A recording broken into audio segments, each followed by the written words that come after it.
Why can't the Niners catch a freaking break?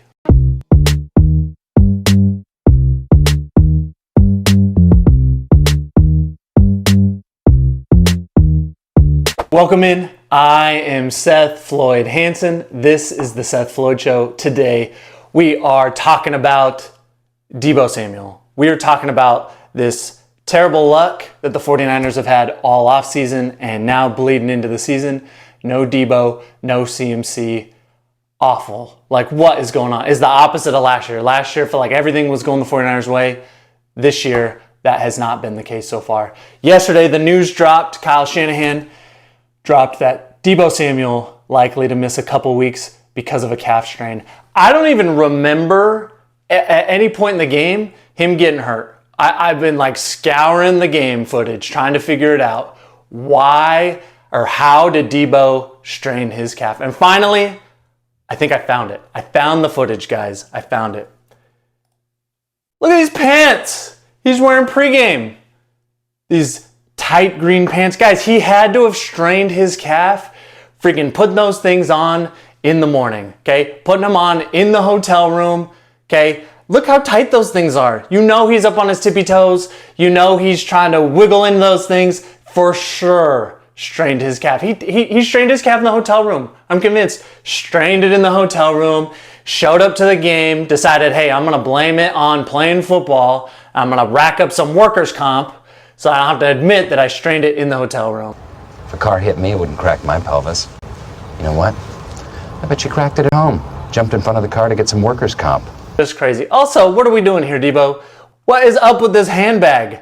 I recognize that handbag. That's my mom's old handbag. You know what she used that for? She would stuff the beach towels inside the handbag, throw some water bottles in there when we went to the water park. What is he doing? What is going on, Deebo? Just insane, man, with this. I can't get over it. Can't get over it. That's how he strained his calf. Guys, in all seriousness, no Deebo, no CMC. That's bad news. That is not a recipe for success. Not with Kyle Shanahan's offense. Now, it's not all doom and gloom, and I'm not hitting the panic button yet, but this is troubling. And if it is any omen or signs of things to come for this season, especially after that tough loss on Sunday, like, I don't know, man. It does not feel good. I do not have good feelings going the rest of the season, but I'm not in full panic mode yet. Now, the good news, okay, is this is the time of the schedule to get a calf strain if you're going to miss some games. Okay, your next 3 games. So let's assume Deebo misses 2 or 3 games. Kyle Shanahan said a couple, which usually means 2, but let's say it could be 3. Okay, your next 3 games are the Rams, who look like they're vying for the first overall pick. I will do a Rams preview video on Thursday, so it'll come out Thursday afternoon or Friday morning. So I won't get into that too much, but they look like they're limping to the first overall pick. Then you get the Patriots and the Cardinals. Now, those are easier schedules or easier games on your schedule. I feel less good about them 2 weeks into the season than I did when the schedule first came out. There's no guarantee over these next 3 games that you don't drop one of these without Deebo and without CMC. There's no guarantee. I wouldn't put money on it. I think they should be able to get through these next 3 weeks and go 3-0 even without Deebo. But that's no guarantee. And one thing I would put money on is 1 or 2 of these games are going to get weird. And you're just going to be in the late third quarter and you're going to be like, are we going to lose this game? Are we about to lose the game to the Patriots? Are we going to lose a game to this Rams team that has nobody? Are we going to lose this game to the Cardinals that all of a sudden look really feisty and one of the better teams we've seen, even though they dropped that game to the Bills? Man, they look good. So, I don't know, man. It just sucks. It sucks. Especially because it's a calf strain. Now, I told you I am not freaking out or I'm not panicking, I should say, long-term over the season. Because right now we're assuming, look, CMC in 4 to 6 weeks will be back and be ready to go. Deebo Samuel in 2 weeks, 3 weeks at the most, will be back and be ready to go. If that happens and they both are healthy, then the rest of the season resumes and maybe you dropped a couple games you shouldn't have in that time span. But the NFL is all about getting hot at the right time, getting into the playoffs, and playing ascending football as you're going into the playoffs. Okay? If Deebo and CMC fully heal from their calf strains, then I fully expect them to do that. But that's a big if. That's a big if. There's so much unknown with a calf strain. There's no guarantee that after Deebo comes back, that he will just be fine, that it won't flare up again. Look at Christian McCaffrey. I couldn't believe it. He missed most of training camp and he's still out. There's no guarantee that if you take these next 4 weeks off, 5 weeks off for CMC, that he comes back and the rest of the season is hunky-dory, no problems, see you at the Super Bowl. Like, there's just no guarantee. And that's what worries me. So I'm not in panic mode yet. I'm not in panic mode. Let's let these guys have an opportunity to try and get healthy. But there's no guarantee that they will. Or there's no guarantee that even if they are healthy, that week 13, the calf strain doesn't get re-aggravated and now you're really limping into the playoffs. It just feels like one of those seasons a little bit. We're not talking 2020 catastrophe where everyone was hurt. That's what the Rams are going through right now. But the signs aren't good. The signs aren't good so far, 49er fans. We're holding it together, but it does. The more you think about it, doesn't feel like last year was the year everyone was healthy.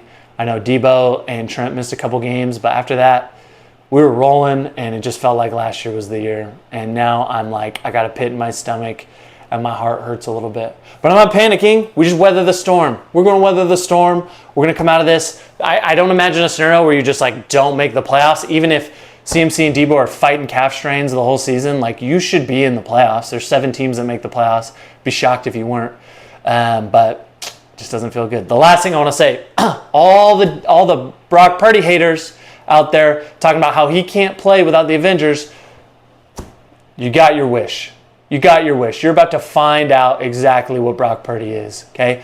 And let's be real. If Brock goes out over these next 3 games and he averages, let's say Deebo doesn't come back even for the Cardinals game. So let's say he's gone for 3 weeks.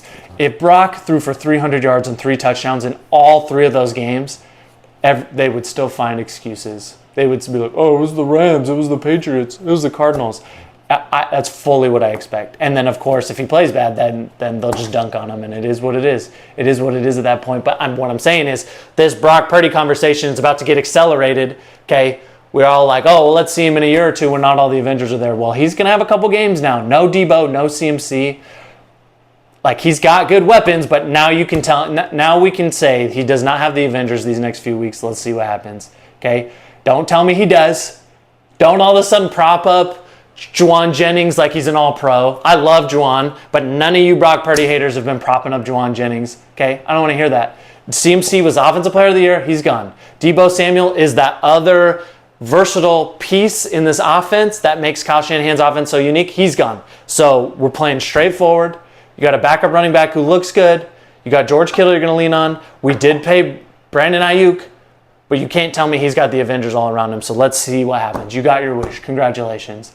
So low-key, I'm a little excited for that element of it. I'm a little excited to see what happens with Brock. Because to me, the jury is still out on Brock. I love Brock a lot. I love him a lot. And I think he's disrespected. But I also am not at the top of this mountain with a lot of 49er fans that think he's like a top 5 quarterback. I don't think I'd necessarily put him there. So anyway, I'm excited to just kind of see what happens. Maybe we'll get some answers to this lifelong question. Anyway, holding it together. Live show Wednesday night. Okay, come hang out with me. Thursday, we'll do a Rams preview. Like the video, subscribe. You guys are awesome. Let's have 49er fans hang in there. Just like, let's hold it together somehow as long as we can. And let's see what we got. I'm out.